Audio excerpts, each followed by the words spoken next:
Chapitre 32. Et puis, il m'est arrivé une chose ridicule. On est venu relever mon bon vieux gendarme, auquel, ingrat égoïste que je suis, je n'ai seulement pas serré la main.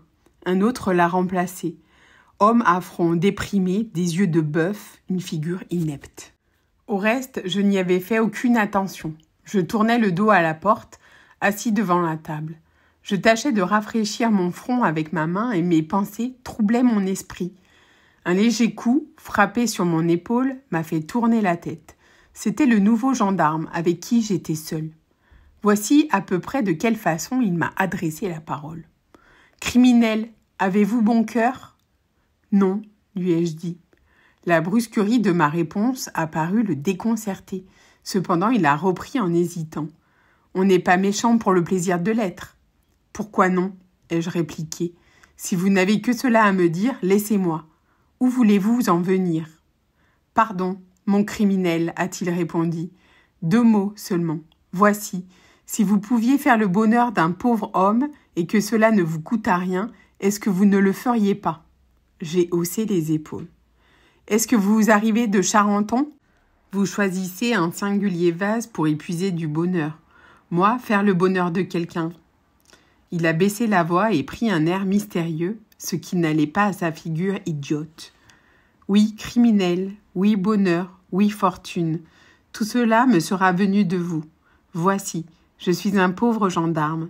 Le service est lourd, la paye est légère. Mon cheval est à moi et me ruine. Or, je mets à la loterie pour contrebalancer. Il faut bien avoir une industrie. Jusqu'ici, il ne m'a pas manqué pour gagner que d'avoir de bons numéros. J'en cherche partout de sûr. Je tombe toujours à côté.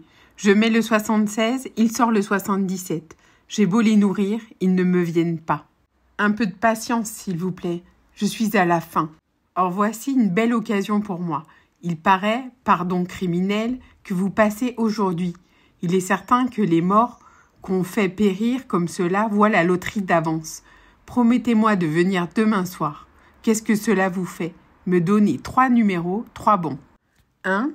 Je n'ai pas peur des revenants, soyez tranquille. Voici mon adresse. Caserne Popincourt, escalier A, numéro 26, au fond du corridor. Vous me reconnaîtrez bien, n'est-ce pas ? Venez même ce soir, si cela vous est plus commode. J'aurais dédaigné de lui répondre à cet imbécile si une espérance folle ne m'avait traversé l'esprit. Dans la position désespérée où je suis, on croit par moments qu'on briserait une chaîne avec un cheveu.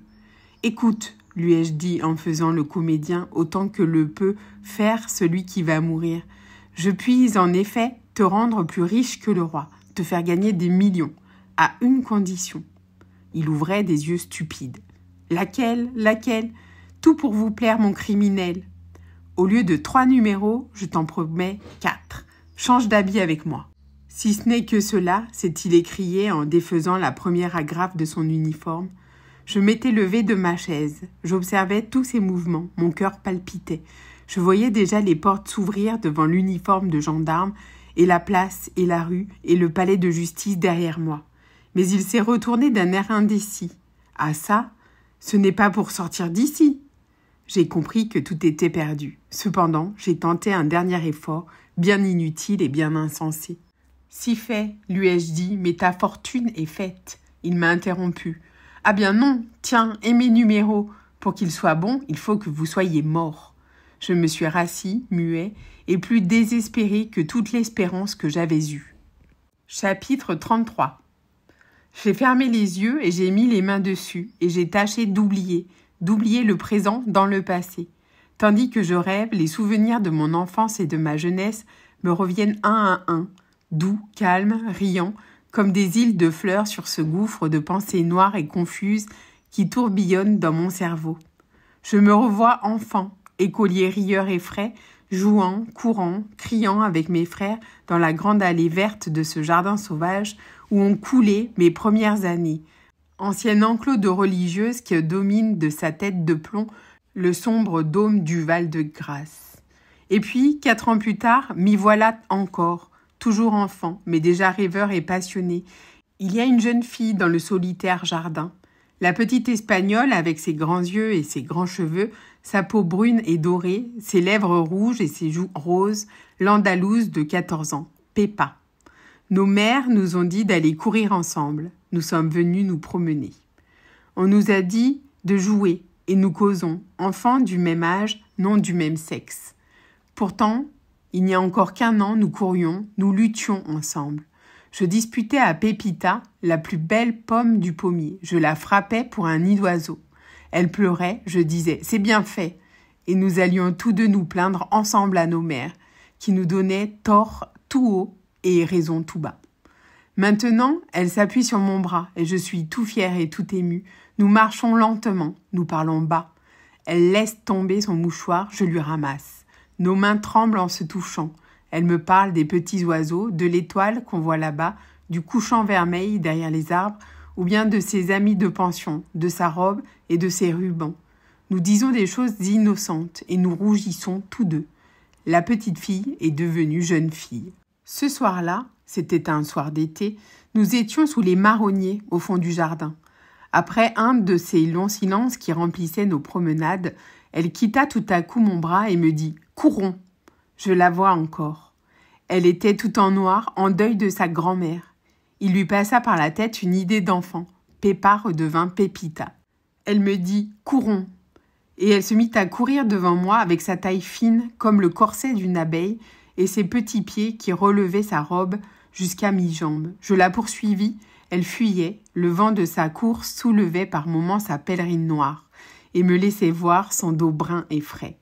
J'étais hors de moi. Je l'atteignis près du vieux puisard en ruine, je la pris par la ceinture, du droit de victoire, je la fis asseoir sur un banc de gazon.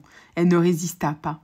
Elle était essoufflée et riait. Moi, j'étais sérieux et je regardais ses prunelles noires à travers ses cils noirs. « Asseyez-vous là, me dit-elle. Il fait encore grand jour. Lisons quelque chose. Avez-vous un livre ?» J'avais sur moi le tome 2 des Voyages de Spallanzani. J'ouvris au hasard, je me rapprochai d'elle, elle appuya son épaule à mon épaule et nous nous mîmes à lire, chacun de notre côté, tout bas, la même page. Avant de tourner le feuillet, elle était toujours obligée de m'attendre. Mon esprit allait moins vite que le sien. « Avez-vous fini ?» me disait-elle, que j'avais à peine commencé. Cependant nos têtes se touchaient, nos cheveux se mêlaient, nos haleines peu à peu se rapprochèrent et nos bouches tout à coup. Quand nous voulûmes continuer notre lecture, le ciel était étoilé. « Oh, maman, maman, dit-elle en rentrant, si tu savais comme nous avons couru. » Moi, je gardais le silence. « Tu ne dis rien, me dit ma mère, tu as l'air triste. » J'avais le paradis dans le cœur. C'est une soirée que je me rappellerai toute ma vie, toute ma vie.